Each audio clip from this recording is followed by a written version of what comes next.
उष्मीय प्रसार वस्तु या पदार्थों को ऊष्मा देने पर उसकी लंबाई, क्षेत्रफल व आयतन में होने वाले प्रसार को उष्मीय प्रसार कहते हैं। अर्थात वस्तु या पदार्थों को गर्म करने पर उसके आकार में होने वाली वृद्धि को उष्मीय प्रसार कहते हैं। ठोस, द्रव, गैस सभी तरह के पदार्थों में उष्मीय प्रसार होता है। ठोस पदार्थों में उष्मीय प्रसार तीन तरीके से होता है: रेखीय प्रसार गुणांक, क्षेत्रीय प्रसार गुणांक और तीसरा आयतन प्रसार गुणांक। रेखीय प्रसार गुणांक किसी इकाई लंबाई की छड़ वाली वस्तु का ताप 1 डिग्री सेल्सियस बढ़ाने पर वस्तु की लंबाई में होने वाला प्रसार रेखीय प्रसार गुणांक कहलाता है। इसका मात्रक प्रति डिग्री सेल्सियस है। रेखीय प्रसार गुणांक को अल्फा से प्रदर्शित करते हैं। इसका सूत्र है रेखीय प्रसार गुणांक इज इक्वल टू लंबाई में वृद्धि बटे प्रारंभिक लंबाई इंटू ताप में वृद्धि। हम इस सूत्र को इस रूप में भी लिख सकते हैं: alpha is equal to del L upon L into del T, जहां पर अल्फा रेखीय प्रसार गुणांक को दर्शा रहा है, डेल एल लंबाई में वृद्धि को दर्शा रहा है, एल प्रारंभिक लंबाई को दर्शा रहा है तथा डेल टी ताप में वृद्धि को दर्शा रहा है। यदि हमको लंबाई में कितनी वृद्धि हुई ये ज्ञात करना होगा तो हम इसकी जगह इस सूत्र का इस्तेमाल करते हैं। डेल एल लंबाई में वृद्धि को दर्शा रहा है is equal to alpha into L into del T, जहां अल्फा रेखीय प्रसार गुणांक होगा, एल प्रारंभिक लंबाई है और डेल टी ताप में वृद्धि। इस उदाहरण में हम देख सकते हैं कि लोहे के रॉड को उष्मा देने पर उसकी लंबाई में वृद्धि होती है, जिसे रेखीय प्रसार गुणांक कहते हैं। लोहे की 1 मीटर लंबी छड़ का ताप 1 डिग्री सेल्सियस बढ़ाने पर उसकी लंबाई 0.00012 मीटर बढ़ जाती है। अतः लोहे की छड़ का रेखीय प्रसार गुणांक 0.00012 प्रति डिग्री सेल्सियस होता है। क्षेत्रीय प्रसार गुणांक किसी एकांक क्षेत्रफल वाली वस्तु का ताप 1 डिग्री सेल्सियस बढ़ाने पर उसके क्षेत्रफल में जो प्रसार होता है उसे क्षेत्रीय प्रसार गुणांक कहते हैं। इसे बीटा से प्रदर्शित करते हैं। इसका मात्रक भी प्रति डिग्री सेल्सियस होता है। क्षेत्रीय प्रसार गुणांक रेखीय प्रसार गुणांक का दुगना होता है, अर्थात beta is equal to 2 into alpha. क्षेत्रीय प्रसार गुणांक को बीटा से प्रदर्शित किया जाता है। इसका सूत्र है क्षेत्रीय प्रसार गुणांक इज इक्वल टू क्षेत्रफल में वृद्धि बटा प्रारंभिक क्षेत्रफल इंटू ताप में वृद्धि। क्षेत्रीय प्रसार गुणांक के सूत्र को हम इस प्रकार भी लिख सकते हैं: beta is equal to del A upon A into del T, जहां बीटा क्षेत्रीय प्रसार गुणांक को, डेल ए क्षेत्रफल में वृद्धि को, ए वस्तु के प्रारंभिक क्षेत्रफल को इंटू डेल टी ताप में वृद्धि को दर्शा रहा है। यदि क्षेत्रफल में कितनी वृद्धि हुई ये ज्ञात करना हो तो हम सूत्र को इस प्रकार लिख सकते हैं: del A is equal to beta into A into del T, जहां डेल ए क्षेत्रफल में वृद्धि, बीटा क्षेत्रीय प्रसार गुणांक इंटू ए प्रारंभिक क्षेत्रफल और डेल टी ताप वृद्धि को दर्शा रहा है। ये क्षेत्रीय प्रसार गुणांक का उदाहरण है। हम यहाँ पर देख सकते हैं कि एक वस्तु का क्षेत्रफल जो कि लंबाई गुना चौड़ाई होता है, ऊष्मा देने पर उसके क्षेत्रफल में किस प्रकार की वृद्धि हो रही है। आयतन प्रसार गुणांक किसी वस्तु के एकांक आयतन का ताप 1 डिग्री सेल्सियस बढ़ाने पर उसके आयतन में होने वाले प्रसार को आयतन प्रसार गुणांक कहते हैं। इसे गामा से प्रदर्शित करते हैं। इसका मात्रक भी प्रति डिग्री सेल्सियस होता है। आयतन प्रसार गुणांक रेखीय प्रसार गुणांक का तिगुना होता है, अर्थात gamma is equal to 3 into alpha. आयतन प्रसार गुणांक को हम गामा से प्रदर्शित करते हैं। इसका सूत्र है आयतन प्रसार गुणांक इज इक्वल टू आयतन में वृद्धि बटा प्रारंभिक आयतन इंटू ताप में वृद्धि।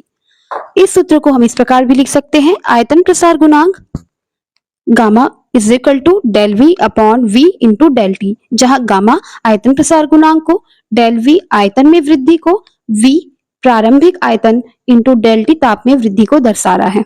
अगर आयतन में कितनी वृद्धि हुई ये ज्ञात करना हो तो हम इस सूत्र को इस प्रकार लिख सकते हैं: del V is equal to gamma into V into del T.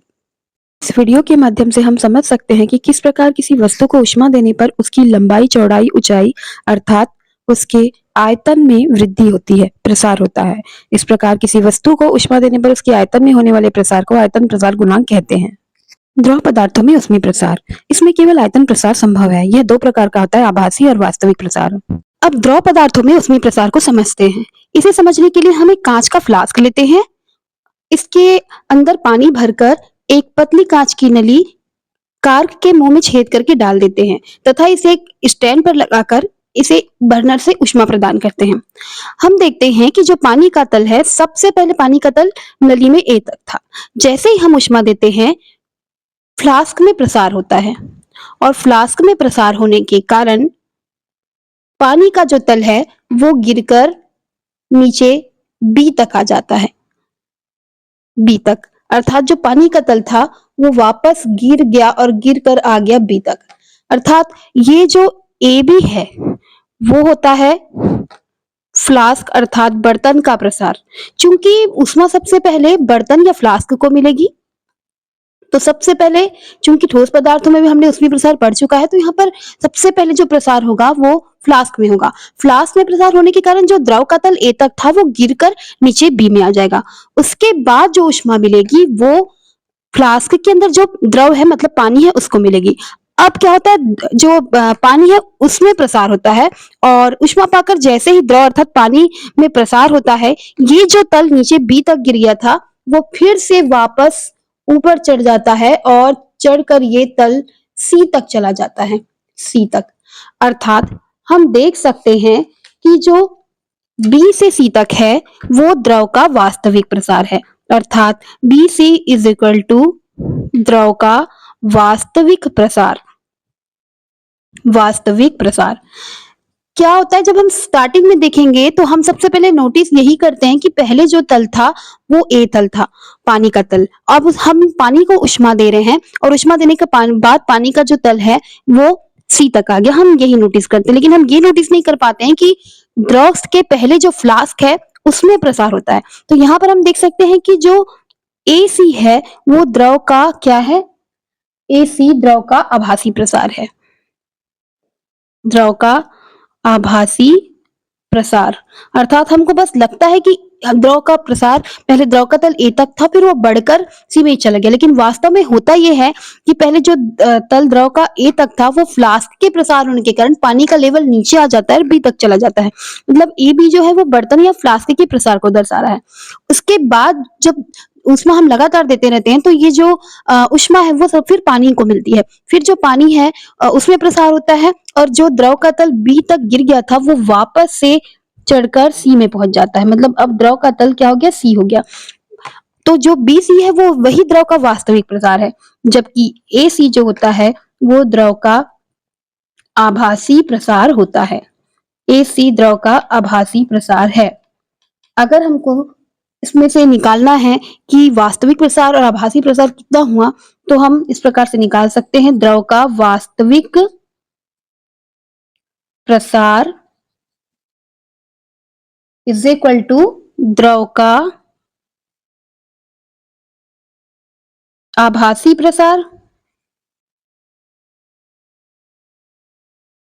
Plus बर्तन का प्रसार या फ्लास्क का प्रसार। बर्तन का प्रसार हम यहां पर देख सकते हैं, क्योंकि वास्तविक प्रसार क्या है, वास्तविक प्रसार है BC इज इक्वल टू द्रव का आभासी प्रसार है AC और बर्तन का प्रसार है AB।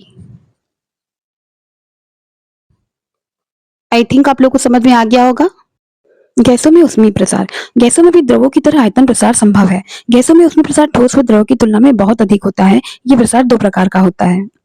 नियत दाब पर आयतन प्रसार गुणांक। नियत दाब पर गैस का ताप बढ़ाने पर गैस के आयतन में वृद्धि होती है, इसे आयतन प्रसार गुणांक कहते हैं। आयतन प्रसार गुणांक का सूत्र है गैस का आयतन प्रसार गुणांक इज इक्वल टू आयतन में वृद्धि बटे प्रारंभिक आयतन इंटू ताप में वृद्धि, अर्थात गामा पी।